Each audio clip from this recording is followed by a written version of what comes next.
ఇక్కడ మీరు చూస్తుంది శ్రీ స్వయంభు శంభులింగం. 12 సంవత్సరాలకు 1 అంగుళం చొప్పున పెరుగుతుంది.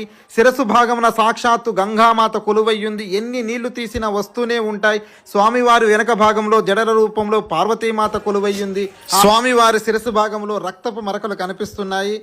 ఒకసారి పరీక్షించాలని రంధ్రం ఎంతలోతుందని ఒక గ్లాసుకి తాడుగట్టి లోపలికి వేయగా 30 నుంచి 40 అడుగుల దూరం వెళ్ళిన తర్వాత ఒక్కసారిగా పైకి రక్తం పొంగుతూ వచ్చి స్వామివారి యొక్క శిరస్సు భాగం నుండి వెనక భాగం వరకు ఎర్రటి చారలు రక్తపు మరకలు ఏర్పడ్డాయి. ఫుల్ వీడియో త్వరలో మన ఛానల్లో చూడండి.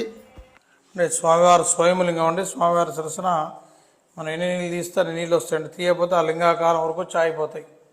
అది ఇక్కడ విశేషం అండి. ఇక్కడ స్వామివారి అర్ధనారీశ్వరుడు సగభాగం ముందు స్వామివారు ఉంటాడండి. వెనక జడాకారంలో అమ్మవారు ఉంటుంది. జడాకారంలో అది ఇక్కడ విశేషం. స్వామివారు 100 సంవత్సరాలు బెత్తిరి పెరుగుతుంటారు. పెరుగులింగం